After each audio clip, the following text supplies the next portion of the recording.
The sky above Earth had changed over the last 10 years. It used to be just blue and black, filled only with the moon and stars. Now, it was filled with ships. Big, silver ships that moved silently through the air. They belonged to the Galactic Coalition. For a decade, these aliens had been our neighbors. They said they were friends. They said they would teach us. But in truth, they looked at us like small children who could not do anything for themselves. Humanity had tried to be useful. We built mines on the moon and factories in orbit. We gave them metal and food. In return, they gave us scraps of technology. They never gave us weapons. They never gave us engines for space travel. They kept the real power for themselves. They said humans were too wild and too young to handle the big tools of the galaxy. David stood on the roof of the United Earth Defense Force building in New York. He looked up at the silver ships. He was a tall man with short hair and eyes that had seen too much. He wore a simple uniform. As a tactical commander, he knew the numbers. He knew that Earth was weak compared to the rest of the galaxy. "Are they leaving?" a voice asked behind him. David turned around. It was Emily. She was a smart woman, the best engineer Earth had. She was looking at her tablet, her face pale. "They are moving into formation," David said. "But it is not a normal formation. It looks like they are getting ready to run." "Run?" Emily asked. "But the coalition never runs. They tell us they are the protectors of the galaxy." David did not answer. He had a bad feeling in his stomach. Something was wrong. The silver ships were turning around. They were pointing their noses away from Earth and away from the sun. Inside the main meeting room below them, the alarms began to ring. It was not a loud noise, but a deep hum that vibrated in the chest. General Morrison walked into the room. He was an older man, his face lined with years of worry. He sat down at the big table in the center. David and Emily stood behind him.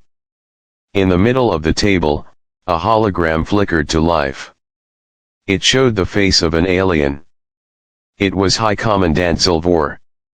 He had gray skin, large black eyes, and a mouth that never smiled. He was the leader of the coalition fleet in this sector. "General Morrison of Earth," Zilvor said. His voice sounded like metal grinding on metal. "We have called this meeting to deliver a final update." "Speak," General Morrison said. His voice was hard. He did not like Zilvor. "The war with the Void Swarm is not going well," Zilvor said. He looked bored, as if he was reading a shopping list. "The swarm is too strong. They are moving fast. We have lost 3 major star systems in the last week." David felt a cold chill. The Void Swarm. Everyone knew that name. It was a nightmare. A massive army of monsters made of black metal and living flesh. They did not talk. They did not make peace.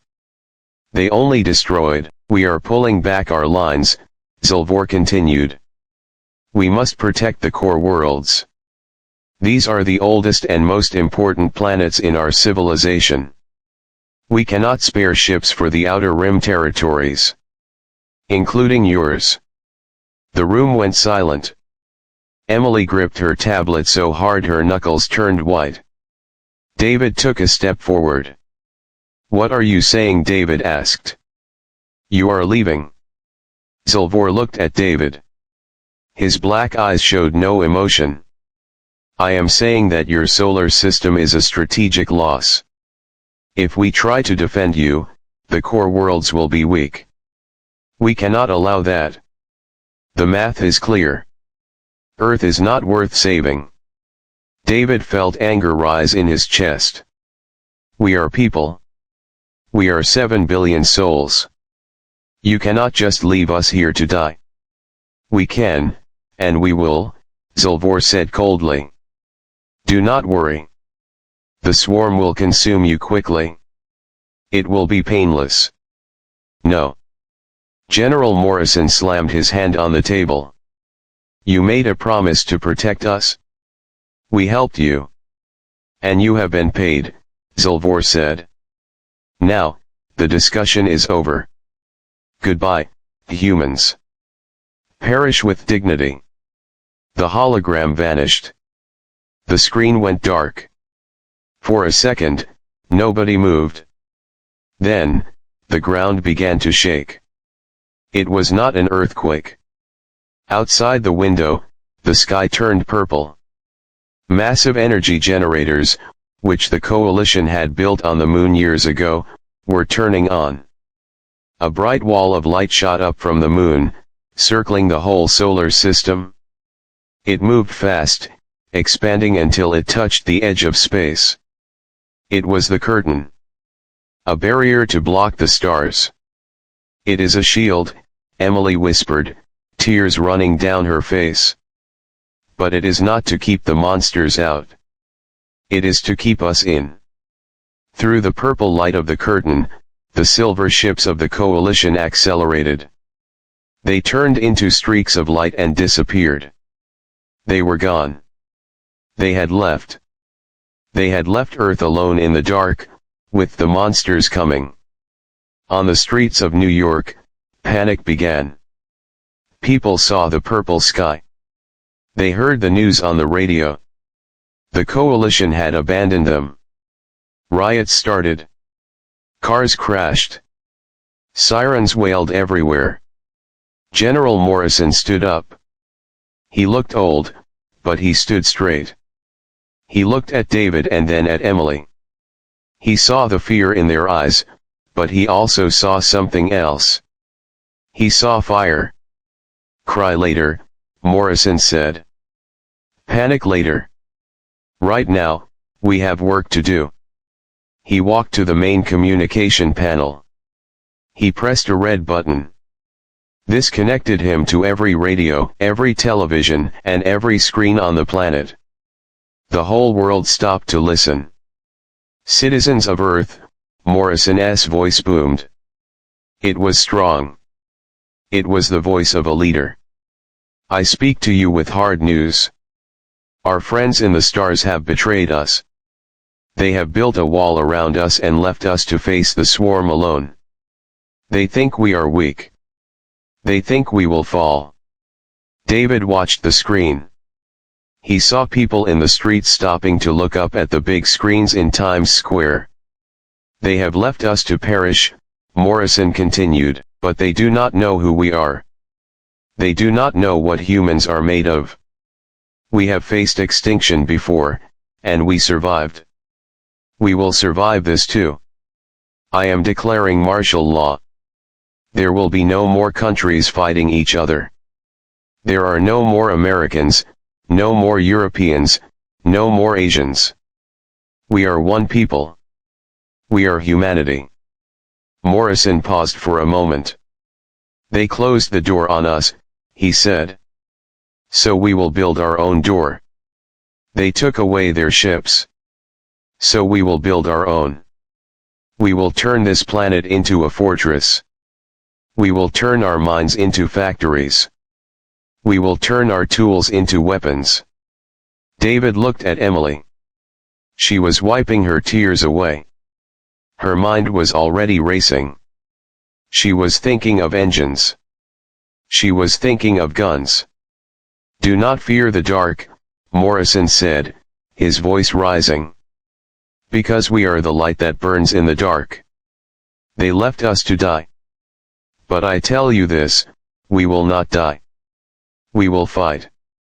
And one day, we will make them regret the day they left humanity behind. We will stand as one. The transmission ended. David looked out the window again. The purple curtain still glowed in the sky, trapping them. The monsters were coming. The galaxy had turned its back. But for the first time in 10 years, David did not feel small. He looked at Emily. She nodded at him. She picked up her tablet and started typing.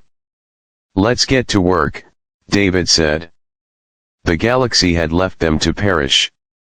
But humanity was still standing. And the fight had just begun. The purple light of the curtain did not go away. For 5 long years, it hung in the sky, a constant reminder of the trap. The sun rose and set behind that strange wall, but the light that reached Earth was dim and filtered. The world had changed. The cities were no longer bright places of fun and shopping. They were gray, hard places of work. The sound of construction filled the air day and night. General Morrison had been true to his word. There were no more separate countries. The borders on the maps were erased. The world was divided into sectors. Sector 1 made metal. Sector 2 grew food in huge vertical towers. Sector 3 built engines. Everyone had a job. Everyone had a purpose. That purpose was war. David walked through the massive shipyard that orbited the Earth. It used to be a space station for tourists. Now, it was a factory of death and survival. Large robotic arms welded thick plates of metal together. Sparks flew into the vacuum of space. David watched the workers. They moved with a hungry speed. No one complained. No one slept more than 5 hours. They knew what was coming. The void swarm was out there, waiting in the dark, and they would come soon. David entered the main command deck of the station. It was busy, but quiet. People talked in low voices. He found Emily in her office. She was surrounded by floating screens. She looked tired. Her hair was messy, and there were dark circles under her eyes. But her eyes were bright. She looked alive. "The engines are ready," Emily said before David could even say hello. She did not look up from her screen. She was typing fast. "Are they safe?" David asked. He leaned against the door frame. "Safe?" Emily laughed. It was a dry sound. "No, David. They are not safe. The Galactic Coalition used engines that were stable and clean. They were polite engines. Ours are not polite. We use the Chaos Drive. It is unstable. It runs on volatile energy. If it breaks, it will take the whole ship with it. But it is fast. It is faster than anything the Coalition has." David nodded. "Good. We need speed. We cannot fight their war. We have to fight our way." Emily turned to him. She pointed to a hologram of a new ship. It did not look like the sleek silver arrows of the aliens. This ship was ugly. It was blocky and heavy. It was covered in thick armor made from asteroids and heavy metals. It looked like a flying tank. "The Coalition builds their ships to be elegant," Emily explained.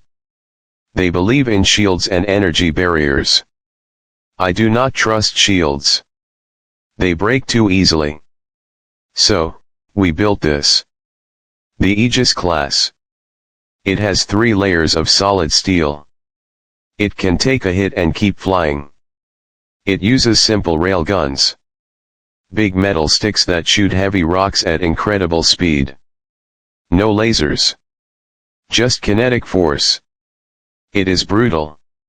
It is simple." David smiled. "It is human."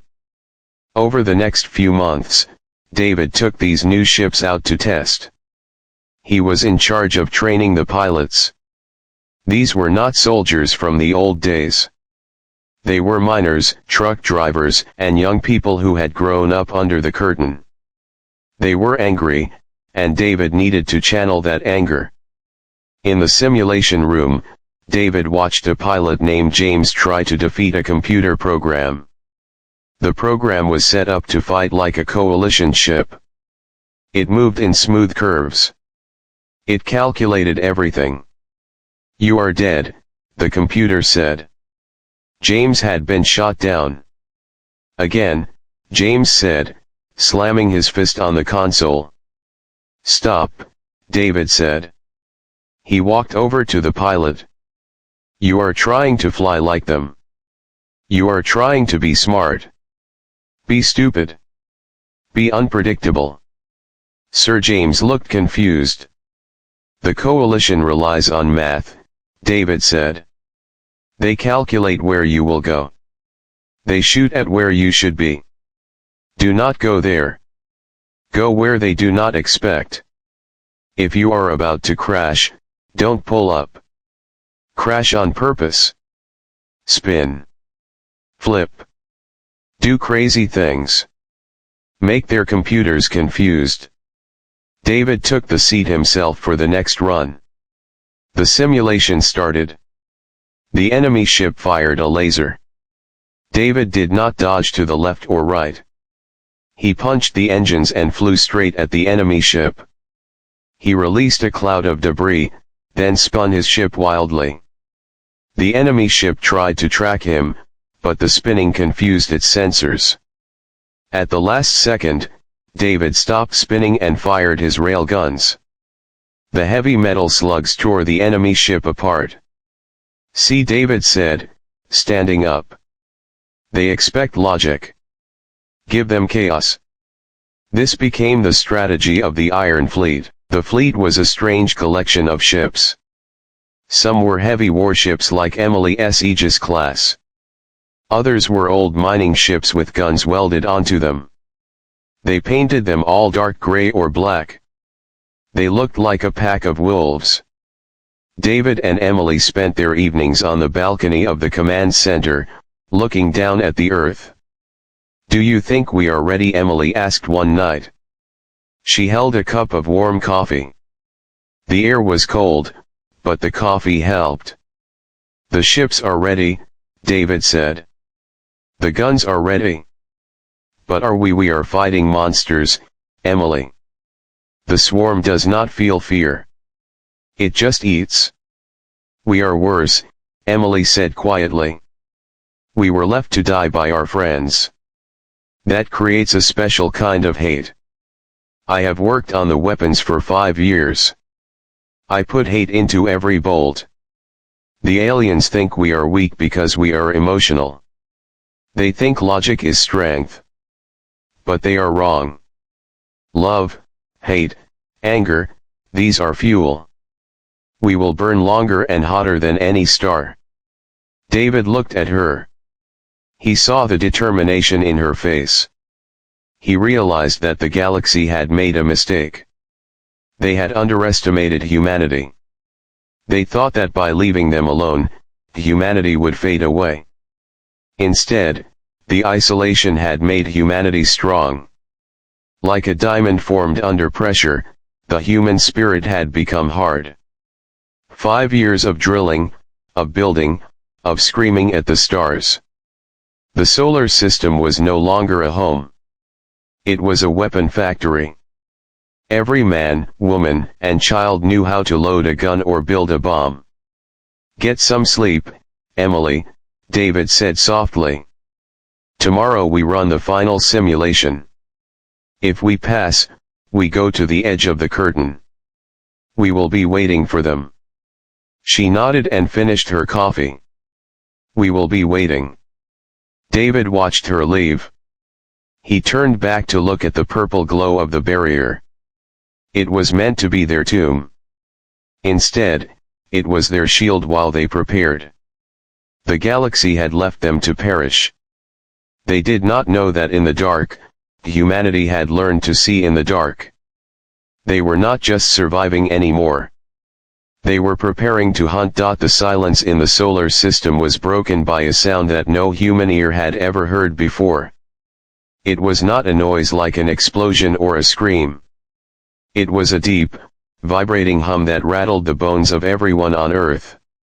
High above the planet, near the orbit of Jupiter, the great purple wall known as the curtain began to flicker. For years it had been solid, a perfect shield that kept humanity in and the rest of the galaxy out. Now, it was failing. Alarms screamed inside every ship and station in the Iron Fleet. David jumped from his sleep and into his uniform within seconds. He ran to the bridge of his ship, the Tyrant. The Tyrant was the flagship of the fleet. It was a massive, ugly beast of iron and heavy armor. It did not look graceful like the alien ships, but it was strong. "Report," David shouted as he sat in the captain's chair. "The curtain is destabilizing near Jupiter," a young officer named Sarah said. Her fingers flew across her keyboard. "Sensors detect a massive energy spike. Something is pushing through." David looked at the main screen. The purple light near Jupiter shattered like glass. Through the hole, darkness poured out. But it was not empty space. It was the void swarm.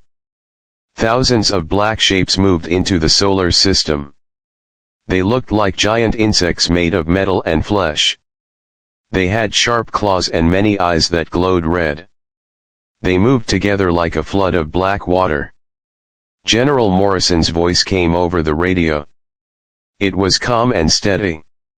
"This is it. They are here. All sectors, execute Defense Plan Alpha. The Iron Fleet moves to intercept. Do not let them reach Earth.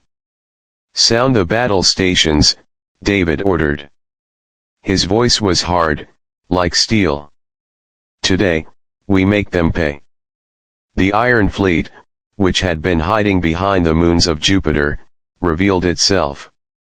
300 human ships, painted dark gray, engines glowing blue, moved forward.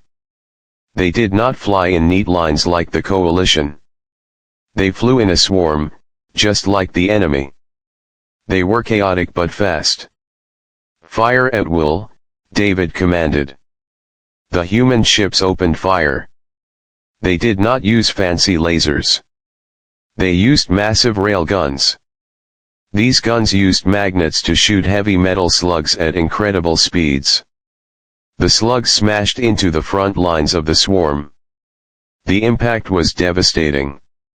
Alien ships exploded into pieces of metal and slime. The silence of space was filled with silent blooms of fire. But the swarm did not stop. They did not feel fear. They kept coming. They fired back with green plasma beams that melted the armor of the human ships. David watched as one of his destroyers took a direct hit. It broke in half, the crew lost instantly. "Don't break formation," David yelled. "Use the chaos drives. Move." Emily watched the battle from a safe distance in a smaller, fast scout ship. Her job was to watch and learn. She saw that the human ships were moving in strange ways. They spun, they flipped, they suddenly reversed direction. The swarm, which relied on simple hunting instincts, could not predict these moves. The humans were harder to hit than the coalition had ever been. However, there were too many enemies. For every ship the humans destroyed, 2 more took its place. The black tide was pushing toward Jupiter's moons. The human fleet was getting tired. They were running out of ammunition. "We need to do something bold," Emily said to herself. She looked at her sensors. She noticed a large command ship in the center of the swarm formation. It was bigger than the others. It was pulsing with a strange energy. "If we take out the leader, the rest might get confused." She sent a message to David. "David, I see a pattern. The big ship in the middle is controlling them. If we hit it, we can break their rhythm." David read the message. He looked at the tactical map. It was a suicide mission. The big ship was surrounded by thousands of smaller fighters. "Emily, stay back," David replied. I am going in. The tyrant turned its nose toward the heart of the enemy fleet. Brace for impact. David yelled. The tyrant accelerated. It was a heavy ship, but the chaos drive gave it a burst of speed that should have been impossible. The ship became a blur. It smashed through smaller enemy ships, crushing them like rocks. The tyrant shook violently as it took hit after hit. The alarms on the bridge were deafening. Hull integrity at 50%. Sarah shouted. Keep going. David said. Target that big ship. Fire everything. The tyrant got close enough to see the details of the alien command ship. It was horrible to look at. It was covered in writhing tendrils. The tyrant fired its main railguns at point-blank range. The slugs tore into the alien ship. It exploded in a blinding flash of white light. The shock wave pushed the tyrant backward. The explosion seemed to stop the other swarm ships for a moment. They paused. Their connection to their leader was broken. They floated in space, confused. Now. Emily yelled over the radio. Everyone, attack while they are confused. The rest of the Iron Fleet saw the opportunity. They swarmed the disoriented enemies. They destroyed hundreds of swarm ships in minutes. The remaining enemies, seeing their leader dead and their fleet destroyed, turned around. They fled back into the darkness of space, leaving the solar system. Silence returned to the bridge of the tyrant. David breathed heavily.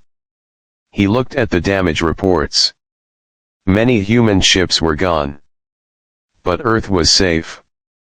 For now. General Morrison, David said over the comms. The swarm is retreating.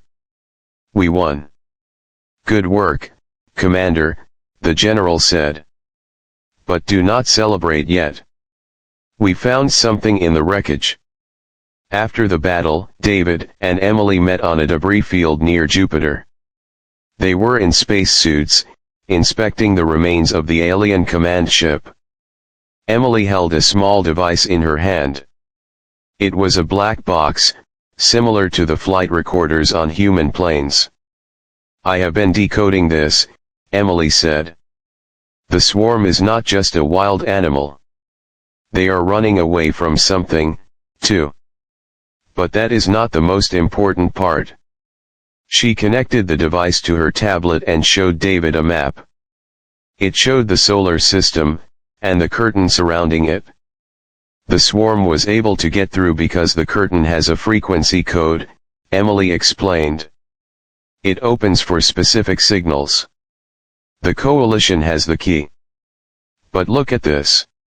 She pointed to a string of numbers. I found the backdoor code. It was hidden in the wreckage. David's eyes widened. You mean we can open the curtain? Yes, Emily said. We can punch a hole through it. We can leave the solar system. We can go after the people who left us here to die. David looked up at the stars, hidden behind the purple wall. For 5 years, humanity had been trapped. They had been forgotten. But they had not just survived. They had become strong. They had defeated a nightmare that even the coalition feared. They thought they locked us in a tomb, David said softly. They didn't realize they were locking us in a forge. Emily nodded. She looked at the code, then at her ship. We are not safe here, David. The swarm will come back. And eventually, the coalition will come to check if we are dead. We cannot wait for them. No, David said. We take the fight to them. We go to their space. We make them look at us. They went back to the fleet. The mood of the crew had changed. The fear was gone. It was replaced by a cold anger. They had seen the enemy, and they had beaten it. They knew now that the aliens of the coalition were not gods. They were just bullies. And bullies always fall when you stand up to them. David stood on the bridge of the Tyrant again. The repairs on the ship had started, but he was not thinking about repairs. He was thinking about the future. Set a course for the edge of the system, David ordered. Get the fleet ready. We are leaving. Where are we going? Sir Sarah asked. David looked at the purple wall in the distance. We are going to crash their party. The time for hiding was over. Humanity was coming. The Iron Fleet gathered at the very edge of the solar system. It was the farthest any human ship had ever traveled. Ahead of them loomed the great purple wall of the curtain. It looked like a massive, swirling storm of violet light. For 5 years, this wall had been their whole world. It was a prison door. But today, it was going to open. Emily sat in the main engineering room of the Tyrant. Her hands shook slightly, not from fear, but from the rush of adrenaline. In front of her was a holographic keyboard. She had entered the code she found in the alien black box. It was a complex sequence of numbers and symbols that acted as a key. The frequency is set, Emily said over the radio to David on the bridge. The generators on the moon are locked onto the energy signature of the curtain. David stood at the front of the bridge, looking out the huge window at the purple wall. The crew was silent. Everyone was holding their breath. They were about to leave the only safe haven they had known. Open it, David commanded. Emily pressed a single red button. A beam of invisible energy shot out from the Tyrant toward the wall. At first, nothing happened. Then, the purple light began to shimmer. A small dot appeared in the center of the wall. The dot grew rapidly. It looked like a crack in a broken mirror.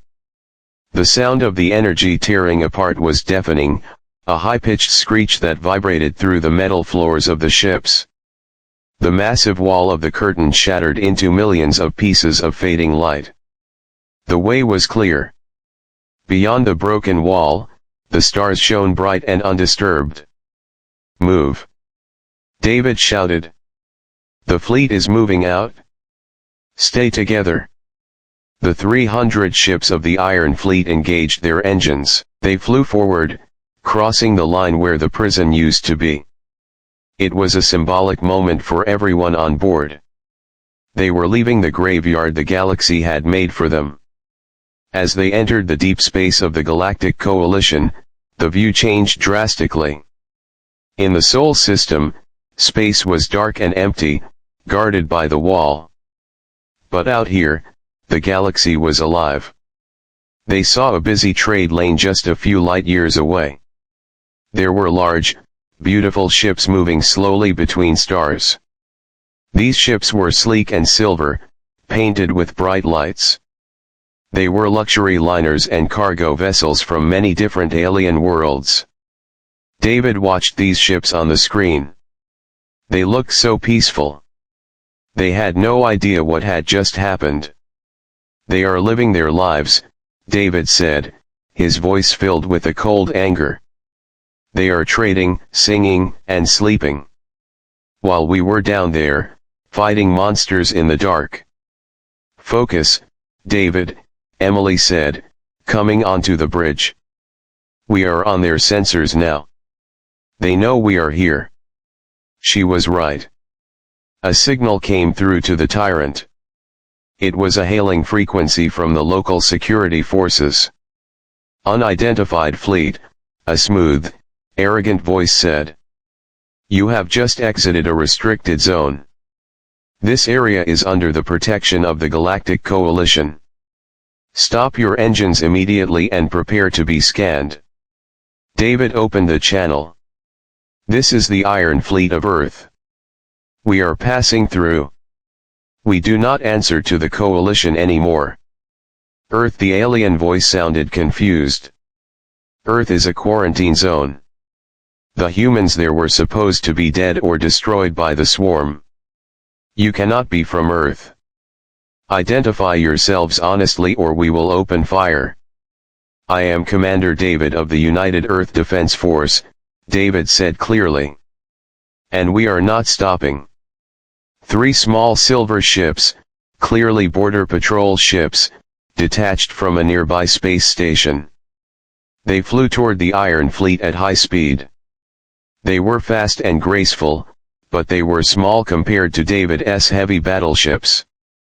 Commander, the alien voice said again, sounding annoyed now. Your ships are ugly and primitive. You look like garbage collectors. Do not force us to destroy you. Power down your engines. The aliens still did not understand. They still thought of humans as weak farmers. They could not see the thick armor, the heavy rail guns, and the desperate fire in the human eyes. Fire a warning shot across their nose, the alien commander ordered his wingman. The lead silver ship fired a small red laser. It hit the shields of the tyrant. It felt like a small pebble thrown against a tank. The bridge shook slightly. Do not do that again, David said. His voice was very quiet, but it carried over the radio. We have fought a war for 5 years. We have lost everything. We have no patience for your games. I warned you, the alien commander said. Destroy them. Target their engines. The 3 patrol ships turned their weapons on the Iron Fleet. They moved in a practiced pattern, ready to capture the humans. David, they are locking weapons, Emily said. I know, David said. He stood up straighter. He looked at the tactical map. All ships, target the patrol. We do not take prisoners today. Fire at will. The order was given instantly across the fleet. The human ships did not fire warning shots. They did not try to disable the enemies. They fired to kill. The massive railguns on the side of the tyrant spun up and roared. Heavy metal slugs, traveling at incredible speeds, tore through the silence of space. The first patrol ship, the one that had fired the warning shot, was hit directly. It did not just explode, it was pulverized. The heavy slug passed right through its shields and ripped the ship in half. There was no escape for the crew. The other 2 patrol ships tried to dodge, but they were too slow. They were used to fighting slow-moving cargo ships or pirates with weak guns. They had never faced human railguns. The tyrant and the other ships in the fleet surrounded them. Green plasma bolts from the alien ships splashed harmlessly against the thick iron armor of the human ships. In less than a minute, it was over. The 3 patrol ships were floating debris fields. The battle was one-sided. The space around them went silent. The big luxury liners and cargo ships nearby had stopped moving. They were watching in horror. They saw the black, scarred human ships and the burning wreckage of the coalition police. Did we kill them all? A young officer named Thomas asked from his station. Yes, David said. Good. Deep in the core of the galaxy, on a beautiful planet made of crystal and gold, High Commandant Zilvor was in his office. He was drinking a warm blue liquid from a glass. A nervous messenger ran into the room. The messenger was trembling. Commandant. The messenger cried out. We have received a distress call from Sector 7. The trade route near Earth. The sector near the quarantine zone, Zilvor asked, not looking up from his work. What is it? Did the swarm break through the curtain? No, sir. It is the humans. The patrol ship sent a transmission before it was destroyed. The humans broke the curtain. They are out. And they destroyed the patrol squad. Zilvor froze. He dropped his glass. It shattered on the floor, spilling blue liquid on his expensive boots. Humans, that is impossible. They are primitive. They have no technology. They should be dead. The recording is clear, sir, the messenger said. Their ships are strange. They use heavy metal projectiles. They acted without honor. They killed the patrol without warning. Zolvor's face turned dark purple with rage. He felt insulted. How dare these slaves attack his ships? How dare they survive when he ordered them to be left behind? It was a stain on his record. They are a disease, Zolvor said, his voice low and dangerous. I thought the wall would be enough.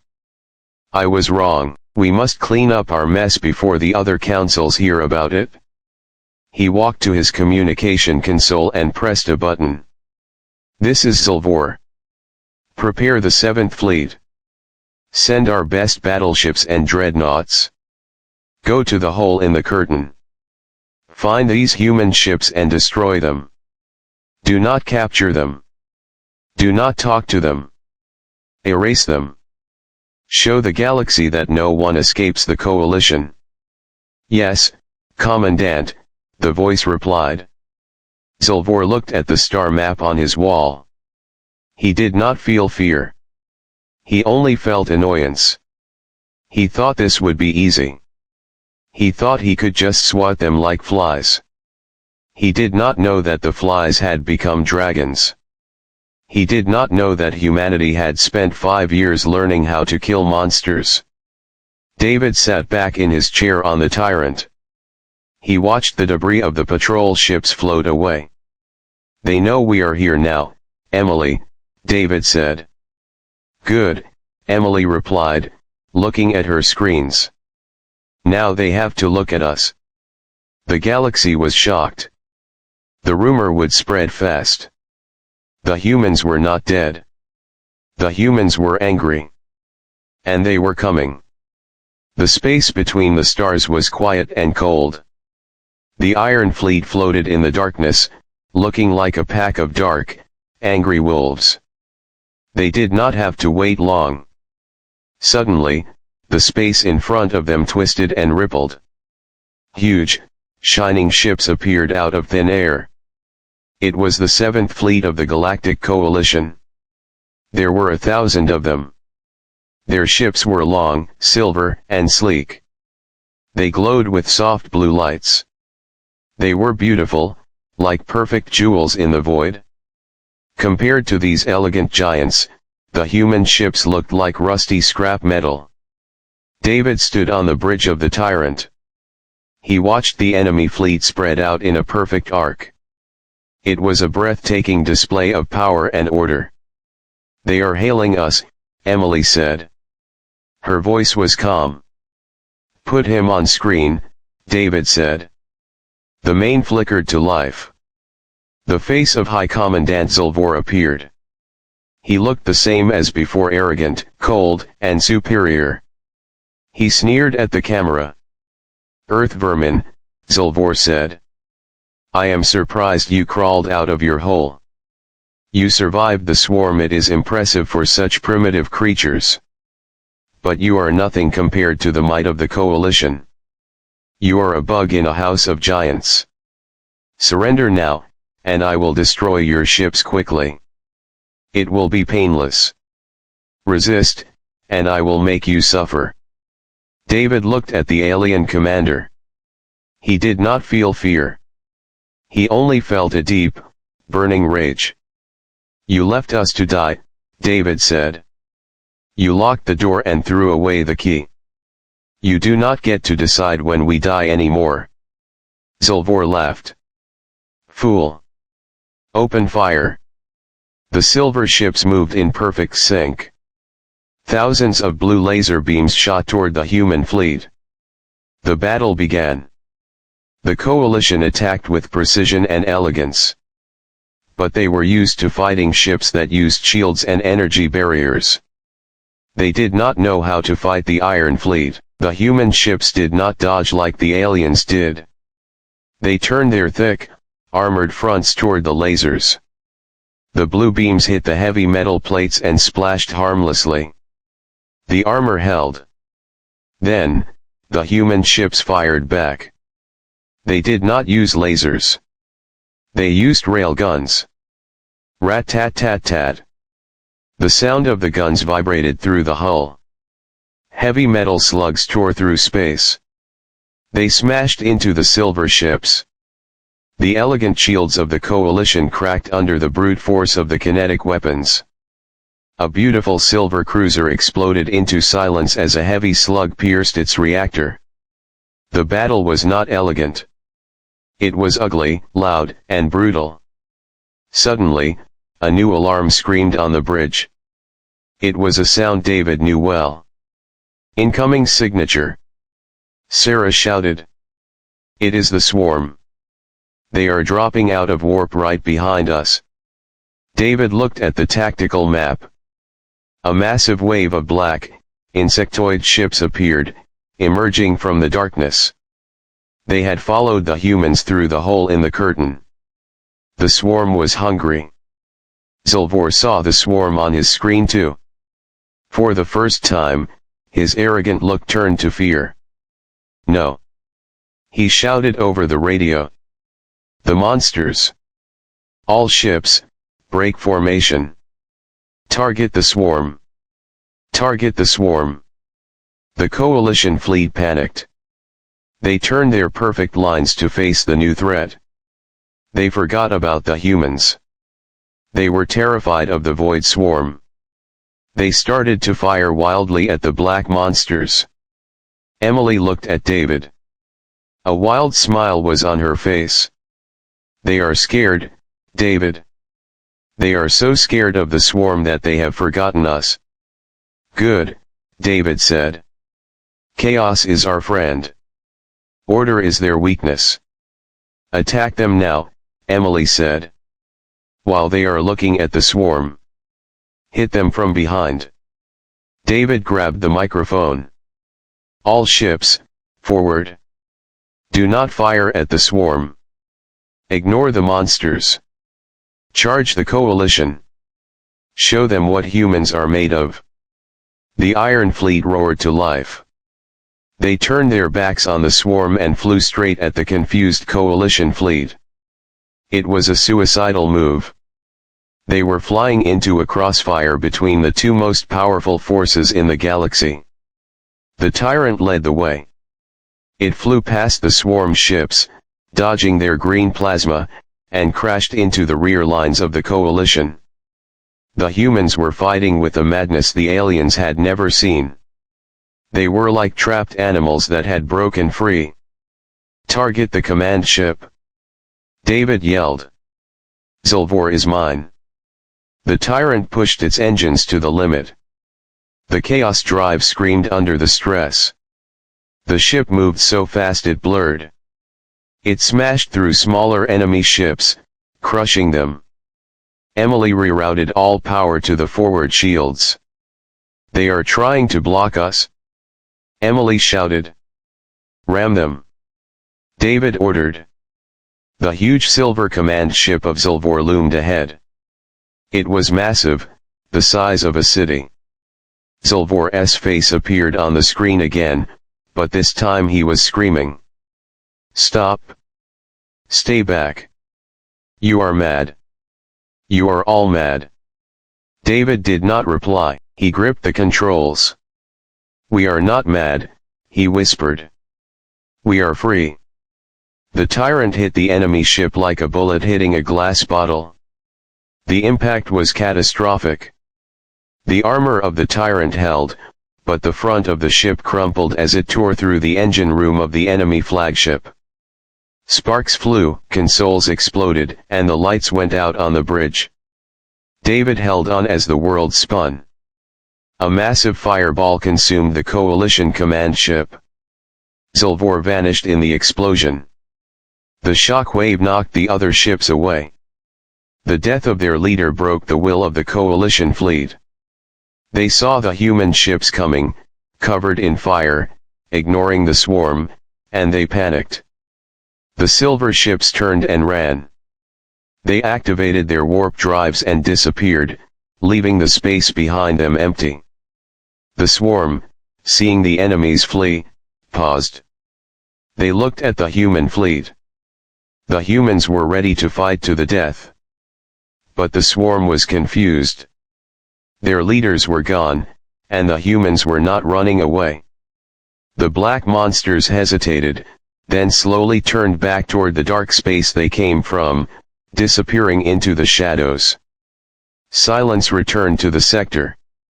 David pulled himself up from the floor. The bridge was in ruins, but the ship was still in one piece. Sarah was coughing in the corner, but she was alive. Emily was typing on a backup console. "Did we win?" David asked. Emily looked at him and smiled. "Yes, David. We won." The rest of the Iron Fleet checked in. They had lost ships, but they were still standing.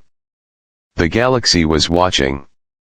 The trade routes, the nearby planets, the listening posts, they had all heard the battle. They had seen the primitive humans defeat the 7th Fleet and survive the swarm at the same time.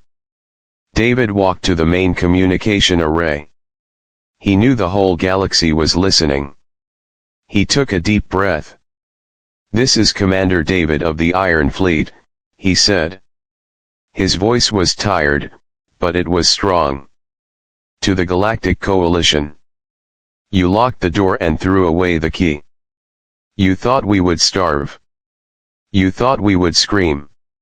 You thought we were weak. But we did not break. We built. We fought. We bled. And we conquered." He paused for a moment, looking at the stars. "Do not fear the darkness of the void. Fear us. For we were left to perish until humanity declared, 'We will stand as one.'" The transmission ended. The Iron Fleet drifted in the silence, united and proud.